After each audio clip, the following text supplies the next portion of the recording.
The West Memphis Three, Satanic Panic, corruption, and one of America's most controversial justice failures.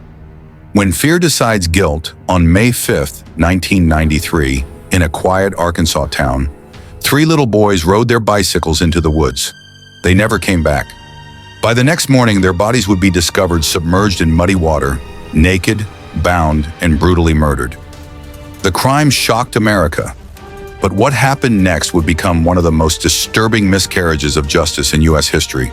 Because before the evidence was tested, before the facts were known, the town had already decided who was guilty. This is the story of the West Memphis Three. A town built on belief. West Memphis, Arkansas, in the early 1990s was a deeply conservative place. Church attendance was expected. Questioning authority was rare. Being different was dangerous. This was also the height of satanic panic in America. Parents feared hidden cults. Police attended seminars about ritual sacrifice.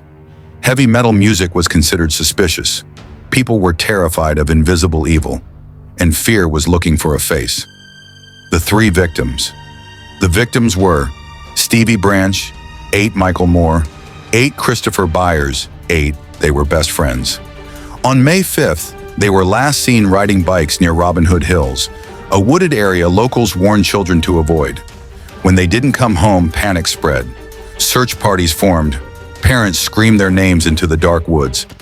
By morning, hope was gone. Their bodies were found in a drainage ditch. The scene was horrific. The town demanded answers, immediately. A rush to judgment. Police had no suspects, no witnesses, no weapon, no DNA matches. The pressure was intense.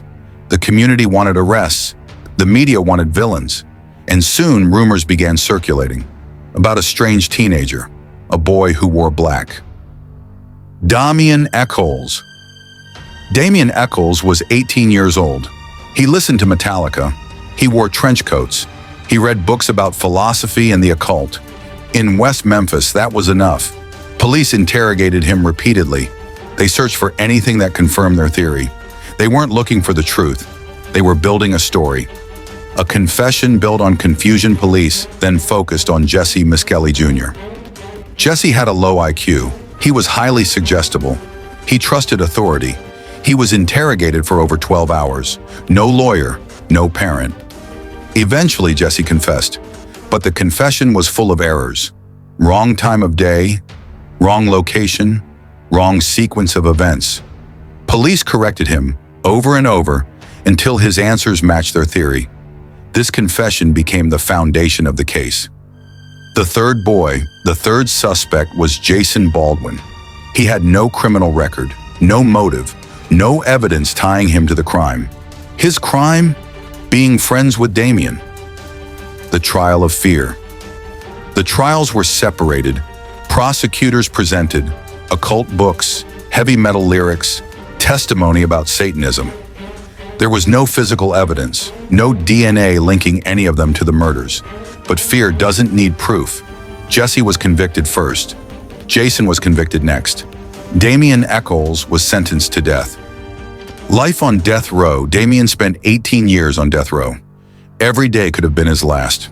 Jason and Jesse served life sentences, while evidence slowly unraveled the case. DNA tests excluded them. Witnesses recanted. Experts exposed flaws. Celebrities and the truth filmmakers investigated. Journalists questioned the case. Celebrities demanded justice. The truth became impossible to ignore, but the state refused to admit error. The Alford plea. In 2011, a deal was made.